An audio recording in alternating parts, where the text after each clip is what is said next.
Assalamualaikum warahmatullahi wabarakatuh. Allahumma sholli wa sallim ala sayyidina Muhammad Sholli alaihi. wa ala ali sayyidina Muhammad. Sholli alaihi. Mengenai darah istihadah, saya pernah mendengar apakah benar darah istihadah itu adalah pukulan setan. Terus yang kedua, saya pernah mendengar suatu kajian ya, kalau perempuan haid itu boleh katanya berwudu, tapi niatnya untuk pembentengan. Apakah itu benar? Baik, yang pertama adalah memang itu adalah riwayat dari Nabi, adalah permainan setan. Tapi itu kita kesar kepada Allah. Kalau sudah urusan dengan yang gaib, Anda tidak usah jauh-jauh ke sana.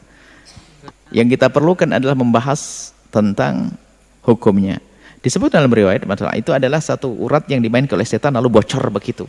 Masalah bocor, wallahu alam bisawab. Apakah bocor maknanya bocor sesungguhnya? Kita serahkan kepada Allah, karena diungkapkan oleh Nabi dengan kalimat semacam itu. Jadi seperti dipermainkan setan di situ, sama untuk menguji sabar enggak, tabah enggak, dan sebagainya.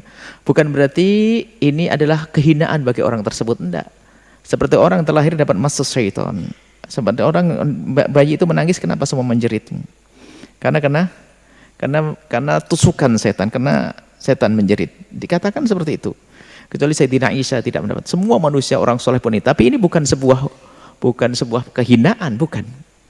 Jadi nggak usah sampai ke sana.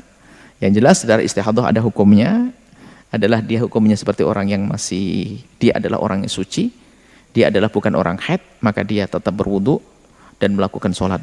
Adapun pertanyaan yang kedua adalah untuk menghindari mencegah ini biarpun dalam keadaan haid wudu, tidak. Di dalam mazhab Imam Syafi'i tidak usah pakai wudu.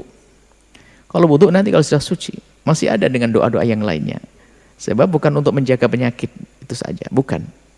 Jadi kalau wudu ini yang tidak dalam keadaan. Kalau junub berwudu iya. Atau haid yang sudah terhenti darahnya mau mandi boleh wudu. Tapi kalau dalam keadaan darah masih keluar maka tidak wudu. Itu yang ada dalam mazhab Imam Syafi'i dalam keadaan apapun. Enggak dalam keadaan apapun, bukan untuk menjaga dan sebagainya. Jadi seperti itu. Sama tadi pertanyaan sebelumnya, enggak. Bukan karena sakit ini menjaga ini. Baca doa-doa. Masalah baca doa-doa, zikir-zikir yang menjauhkan dari godaan-godaan syaitan dan sebagainya, baca.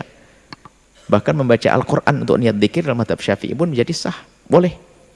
Tapi bukan untuk berwudu dan bukan mandi besar. Wudu dan mandi besar bagi orang yang dalam keadaan haid maka tidak diperkenankan. Karena wudu dan mandi besar adalah ibadah. Sementara dia tahu haidnya masih keluar. Kalau haidnya keluar dia tidak akan bisa suci. Lalu kenapa dia bersuci? Maka dia telah main-main ibadah. Karena main ibadah maka hukumnya haram. Wallahu a'lam bishawab.